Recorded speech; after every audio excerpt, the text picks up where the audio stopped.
Muy buenas. En este apartado vamos a ver la terapia gestal, bueno, especialmente las influencias en constelaciones de terapia gestal, que unas serán a favor, pero otras serán en contra, ¿vale? Bien, la terapia gestal estaría dentro de la corriente de psicología humanista, que ya es buena señal, ¿vale?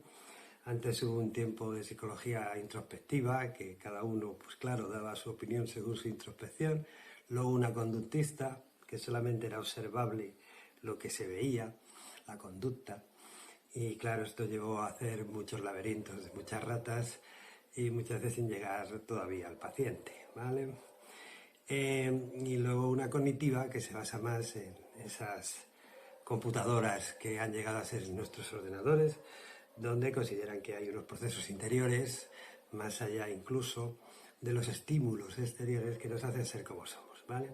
Bueno, pues lo humanista lo que hace ya es tomar al ser humano, ya se deja de introspecciones, ratas y computadoras, y toma al ser humano como un todo, sin separar lo físico de lo mental, cosa que bueno, que es más cierta, el todo es más que sus partes, ¿vale?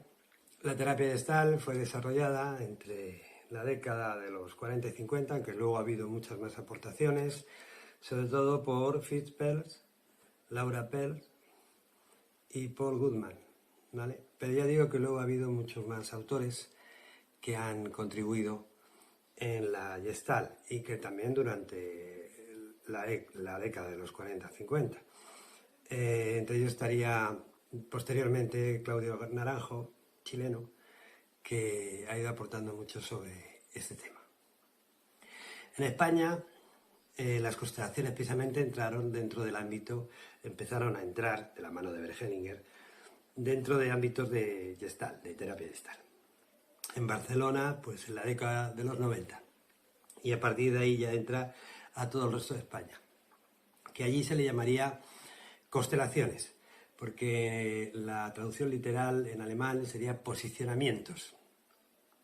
Entonces sería, voy a un posicionamiento, ¿no? Pues yo prefiero decir, voy a constelaciones. Es una comparación poética, que me parece bonita, de esas estrellas del firmamento con nuestros ancestros. Entonces ya es un nombre honroso, ¿vale? Bueno, dentro del enfoque gestáltico tendríamos que se acepta al paciente tal y como está. No ya como es, que a veces dicen se acepta tal y como es. Bueno, vamos a ser muchas cosas en nuestra vida, o podríamos serlo, ¿vale? Pero estamos a veces pues con una enfermedad, o una crisis, o lo que sea. Y no somos todo el tiempo obligatoriamente eso.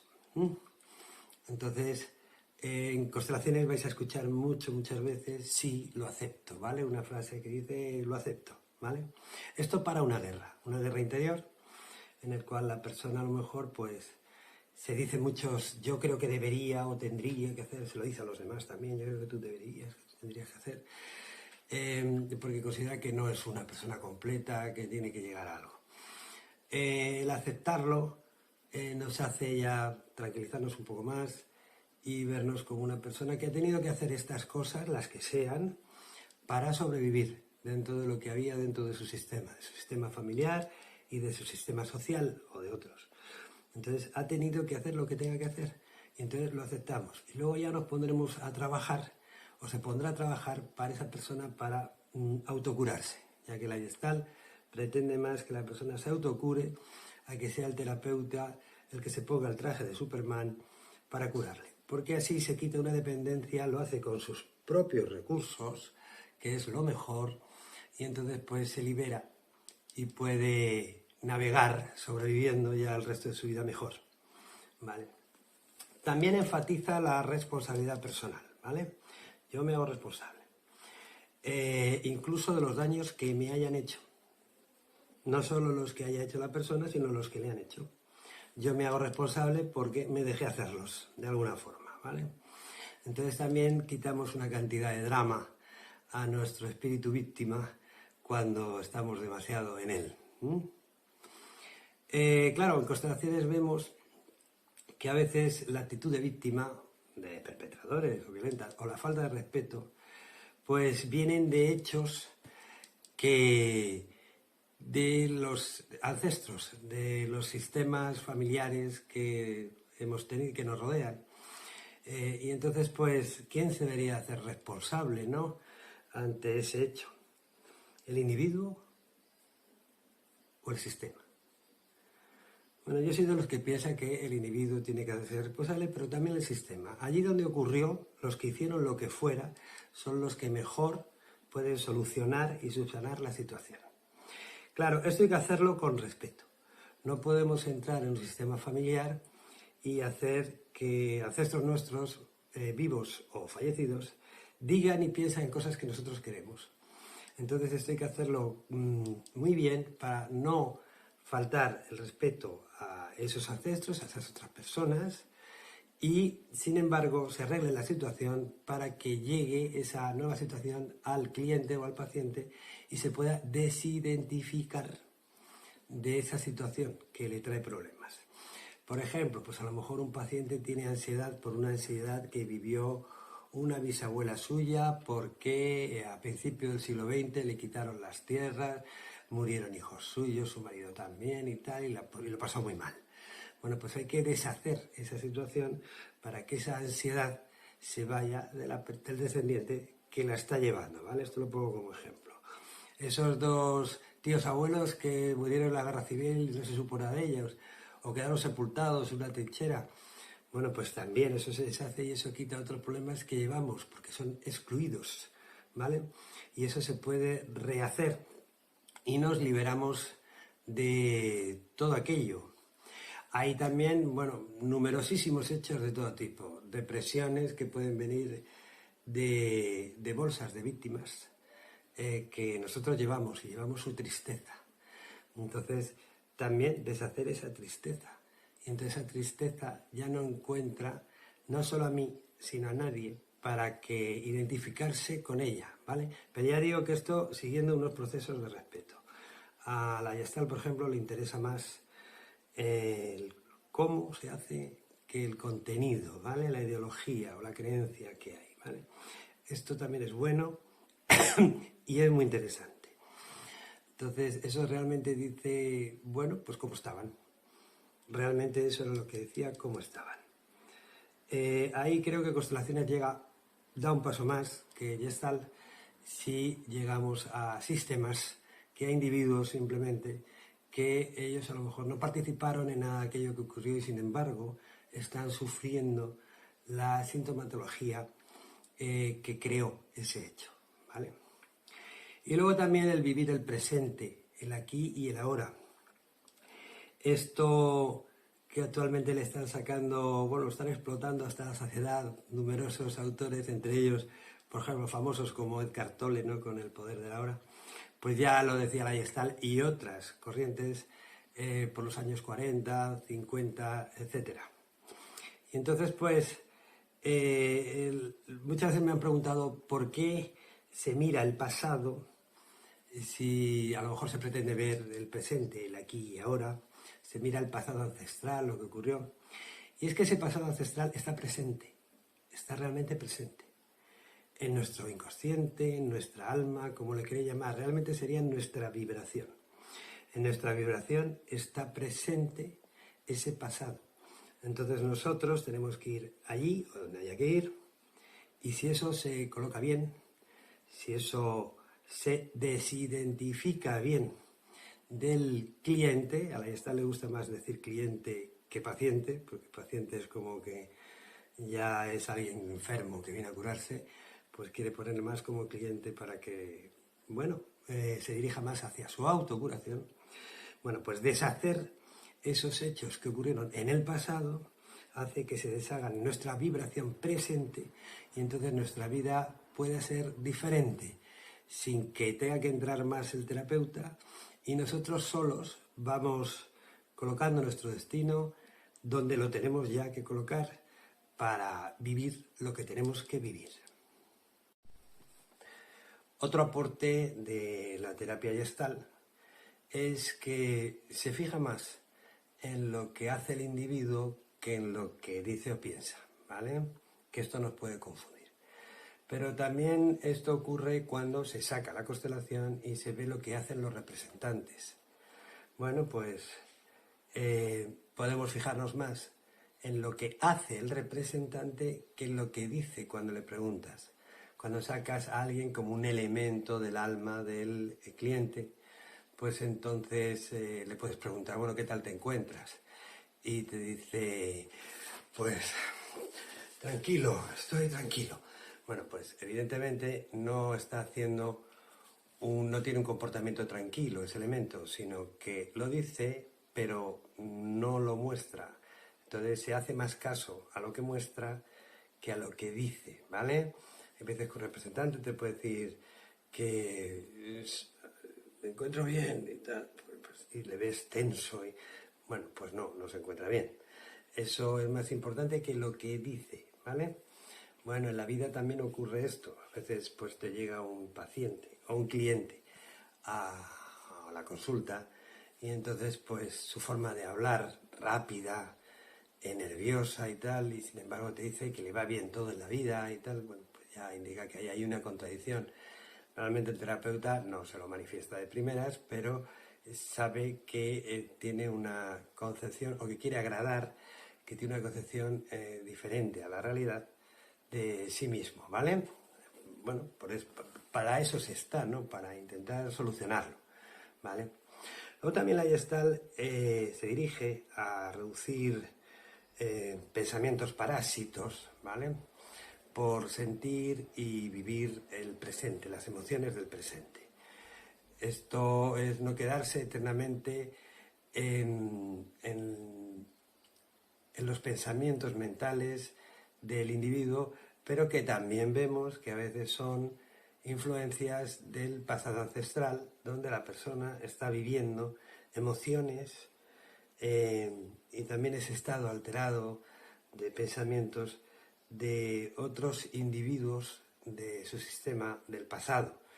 Entonces también es resolverlo para que esa persona se libere de todos esos pensamientos parásitos y pueda entrar en un estado mayor de tranquilidad y serenidad, que es lo que suele ocurrir después de cada constelación. También la Gestalt promociona el darse cuenta, ¿vale?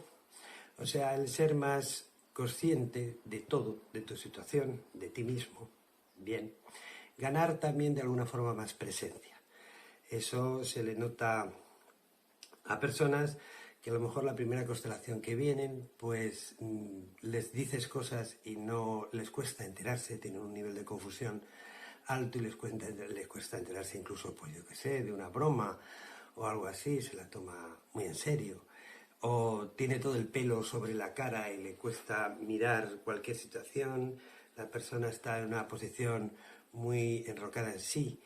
Y a lo mejor después de una constelación viene al cabo de un tiempo y le ves todo lo contrario, le ves que ya te mira, que ya se entera de lo que le vas diciendo, que incluso lleva otro corte de pelo, otro peinado que le hace ver más el mundo. Bueno, pues estas son formas de ver que la persona está más presente. En homeopatía también se hace esto, ¿vale? Al mirar esto, con la ley de Hess de la curación, en la cual Hess dijo que la forma de ver que alguien está sanando de cualquier cosa era precisamente porque ganaba más presencia, porque a veces los síntomas pueden desplazarse de una cosa a otra, ¿no? Es decir, antes tenía problemas de hígado, ahora los tengo de piel, no sé si me estoy sanando, ahora tenía granitos en la cabeza, se me han bajado los pies.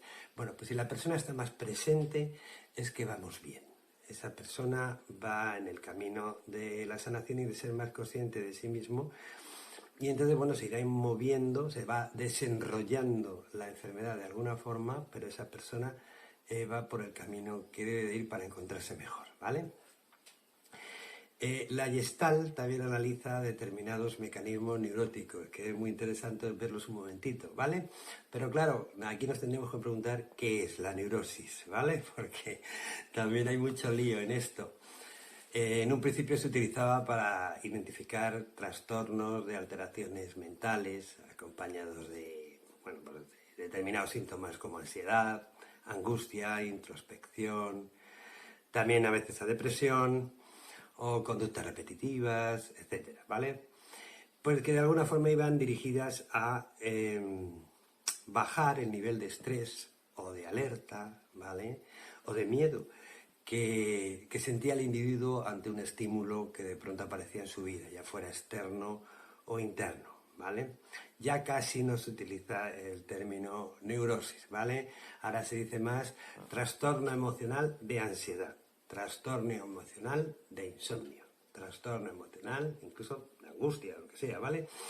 Pero se clasifica más así, que está mejor clasificar, porque decir soy neurótico no es bueno por lo que he comentado antes, pero sin embargo yo tengo un trastorno emocional, bueno, pues todos los podemos vivir, y que normalmente, bueno, en psicoanalítica se le achaca formas que tuvimos de responder como podíamos o de sobrevivir ante determinadas crisis de la infancia. Y que entonces cuando nos llega una crisis de adulto, pues hacemos esos mecanismos que se llamarían neuróticos en su tiempo para poder responder ante esa situación que nos altera, ¿vale? O sea, resumiendo, la neurosis sería una respuesta exagerada respecto a un estímulo, ¿vale?, externo interno del individuo, que realmente no llevan a la solución del conflicto, sino que realmente lo que hace es inmovilizar al individuo para poderlo solucionar enrocado en esas conductas que le producen esa crisis y esa angustia, ¿vale? En neurosis, bueno, pues normalmente no se achacan a trastornos orgánicos del sistema nervioso, sino que es más o menos controlable, a veces no, por el individuo, y el individuo pues la puede identificar, ¿vale? En psicosis esto no sería tan fácil. Bueno, pues como decía, sí comentaros brevemente, bueno, pues trastornos de conducta o en el procesamiento interno de determinadas actitudes que antes se dirían neuróticas, ¿vale? Dentro de una clasificación típica de la Gestalt. Entonces tendríamos primero la introyección. La introyección sería, bueno, pues aceptar todo lo del exterior sin procesarlo internamente. O sea, darlo por bueno. Lo de que sería comer esa manzana sin masticar, comer una manzana sin masticarla, ¿vale? Tragársela, plum. Bien, esto pasa realmente a muchas personas que cuando todos los demás dicen algo, pues al final acaba aceptando como que esa es la realidad y que eso es así. Bien, lo vemos en las familias, en grupos familiares, donde se dice que nuestra familia es así y entonces la persona considera que es así y punto, y lo da por hecho aunque tenga realmente, hubiera podido tener otras creencias o otra forma de proceder. Pero vamos, también se da en grupos, en terapias naturales, cuando dicen todos la misma frase, hay veces que se pone de moda una y la dicen en todos los cursos y talleres que se va como algo normal, y si no estás en ese rollo, no parece como que no estás en el grupo, ¿vale? Así tenemos a lo mejor dicen, bueno, pues yo creo que mi pareja es narcisista, se pone de moda, pues todo el mundo ahora dice eso. Yo creo que mi pareja es narcisista. Es cuántico, esto es cuántico. Estas flores, estas esencias flores son cuánticas. ¿Ves? Muchas veces no se sabe qué es lo cuántico, ni sigue las reglas de la mecánica cuántica o de lo cuántico, pero se dice porque los demás lo dicen. Y entonces pues cada uno en su cabeza le pone un significado a lo cuántico. Y ya está. Lo que tienes que hacer es empoderarte. O sea, hay muchas frases que damos como por buenas y que es la forma de comunicarse del momento, y entonces la gente, bueno, pues lo hace, ¿vale? Esto no llega a ser tan dramático, pero se hace a muchos niveles, también nacionales. Ahora lo estamos viendo también, siempre ha ocurrido. Pero en la época del nazismo, en la época de las grandes corrientes, diríamos ideológicas, de muchos países, pues la gente anulaba su criterio, su forma de ver lo que realmente estaba pasando, por lo que decía el Estado y el gobierno, ¿vale? La crisis también de los desaparecidos en Argentina, las personas que llenan plazas y calles jaleando al gobierno de turno. Muchas veces gobiernos que les hacen daño o que lo que traen es peor para ellos. Entonces, actualmente se hace con cantidad de cosas, en España también se hace, y hay cantidad de grandes mentiras que los gobiernos pues nos hacen creer que son ciertas, ¿vale? Y aquí hablo desde lo que ha ido pasando con el COVID-19, pero también con otras cosas anteriormente, entre ellos también la violencia de género o ideologías así, que aunque en nuestra realidad estamos a lo mejor viendo otra cosa, nosotros nos sumamos a lo que dicen todos. Y si no decimos lo que dicen todos, pues tenemos miedo a ser atacados, a que nos pase algo malo. Bueno, pues esto sería una introyección que hacemos de anulación de la propia personalidad. Luego estaría, otro mecanismo sería la proyección, ¿vale? Es un poco el contrario, porque yo entonces traslado a los demás lo que siento en mí, ¿vale? Si yo me siento culpable, le echo la culpa a los demás de cosas. Es como que no puedo soportar tanta culpa que siento en mí y entonces la tengo que proyectar a los demás, ¿vale? Pero ocurre con muchas más cosas, ¿vale? Con la ansiedad, pues lleno de ansiedad los sitios, a las personas, a los grupos, porque no puedo aguantar tanta ansiedad y les digo que ellos son los ansiosos, ¿vale? Y así muchas cosas. Si yo creo que manipulo y que soy un manipulador, realmente que no se puede confiar en mí, pero me lo oculto, se lo digo a los demás, desconfío de los demás, me quieren manipular, es que todo el mundo me quiere manipular. Y bueno, es que realmente esa manipulación, esta en mí no la puedo aguantar y la proyecto, ¿vale? Por tanto, esto, tomarlo en cuenta. Otro proceso de lo que es en su momento trastornos neuróticos, sería la confluencia, ¿vale?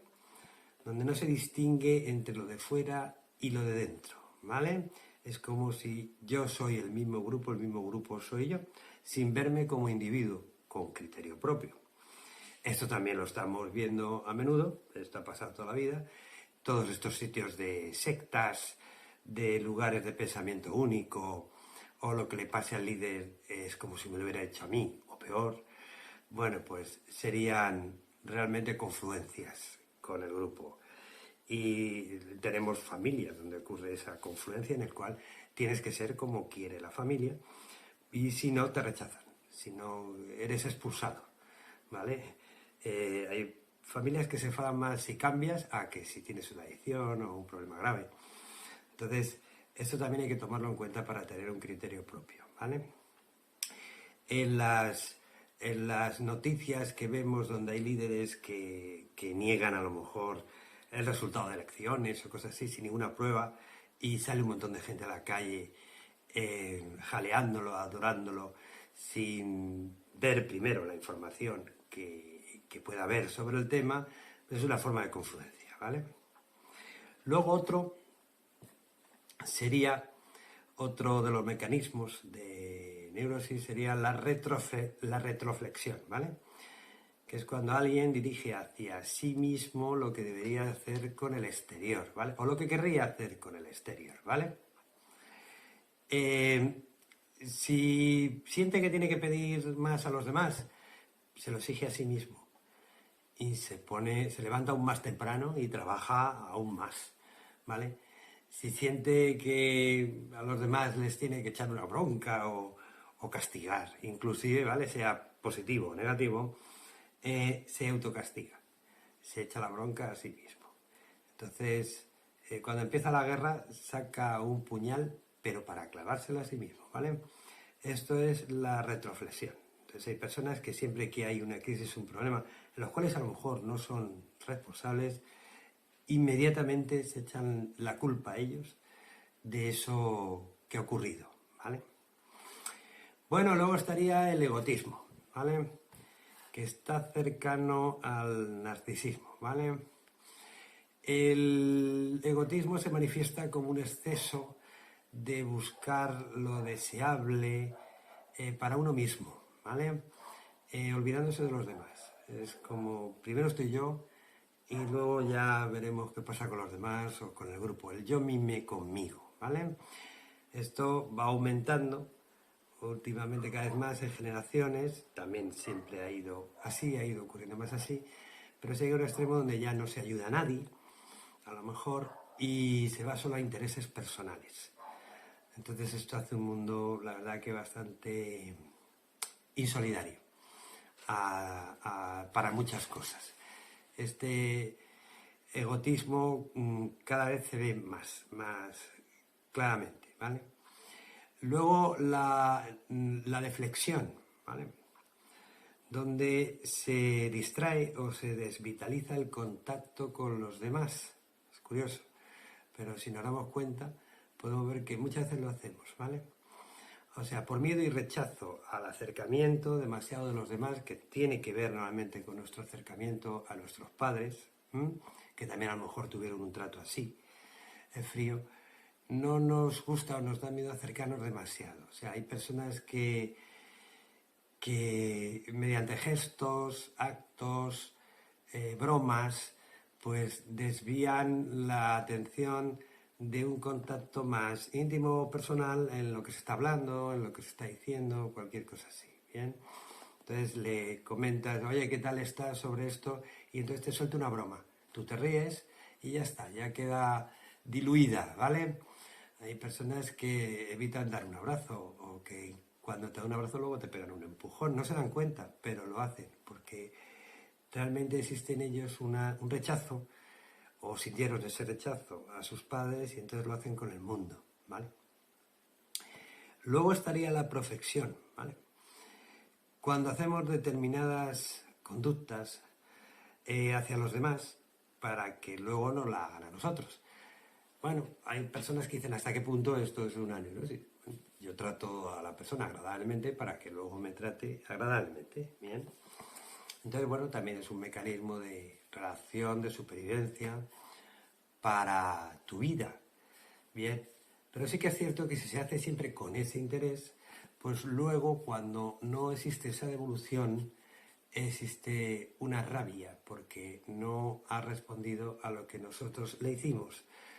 Entonces, hacerlo esto de una forma más natural, sin esperar que nos lo devuelvan, pues es lo mejor, para que no nos llevemos sensaciones de frustración o pensar que con esa no devolución, porque a lo mejor no sabe hacerla, pues nos está atacando, ¿vale? Nos rechaza. Luego algunos incluyen también la negación. Esta negación realmente se podría llamar a veces la mentira innecesaria, porque son personas que niegan hechos incluso a sí mismos, en conductas, también deseos, pensamientos, y entonces por miedo a que le rechacen y tal, pues si te tiene que mentir, miente, y va por la vida sin hacer pie en lo que realmente recuerda que pasó. Esto muchas veces se detecta porque cuentan cosas de su pasado de diferente forma según el público que haya, según la gente a quien se lo esté contando, porque lo va a adaptar a lo que piensa que los demás quieren escuchar. Entonces, esto hace que muchas veces no sepas muy bien si pasó eso, si no pasó, y entramos todos en una confusión y nebulosa cuando cuenta algo, o que directamente, bueno, pues no te hagan caso. Hay que tomarlo en cuenta porque esto también está cada vez más de moda, el poder decir lo que a uno le da la gana de lo que le da la gana, como si no pasara nada, ¿vale? Mucho más aún el sistema judicial español, ¿no? Y luego, por último, la racionalización, que es, bueno, intelectualizarlo todo demasiado, también las emociones. Entonces, no se suspenden las emociones por análisis. Cuando el mundo no nos ha funcionado mamá o papá, pues dudamos del mundo y entonces nos buscamos formas racionales de explicarlo. Pero ya lo hacemos con todo y entonces muchas emociones nuestras quedan reprimidas o en suspenso por un análisis. No hay un desenvolvimiento natural de nuestras emociones, ¿vale? Entonces se sustituye por análisis lo que realmente debería ser una emoción, como por ejemplo el amor, ¿vale? Y entonces alguien pues analiza más los pros y los contras de una posible pareja que lo que siente directamente cuando la ve. Y entonces eso lo va degradando, lo va bajando y no llega a poder expresar a lo mejor esa sensación no explicable o difícilmente explicable de momento de por qué me gusta alguien. Esto lo pongo como ejemplo, ¿vale? Bueno, pues estas serían unas formas de alteraciones de conducta que solemos hacer. No suele presentarse una sola, sino que a lo mejor tenemos varias. Y entonces, pues, mirar la realidad, que es algo que Bergelinger insistió en ello, pues viene muy bien. Cuidado, la realidad, todo el mundo dice, bueno, es muy relativa, según lo que vea. Pero bueno, tampoco es no hacer pie nunca. En lo que nos rodea realmente puede tener una realidad, de alguna forma, o algo que se ajusta más a lo que luego ves que ocurre, ¿no? A lo que luego ves que funciona. Entonces, cuando más podamos ver esa realidad en nuestras emociones personal, pues hacerlo, ¿vale? Y intentar tener una vida más digna, por un lado, más sentida y con más calidad, ¿eh?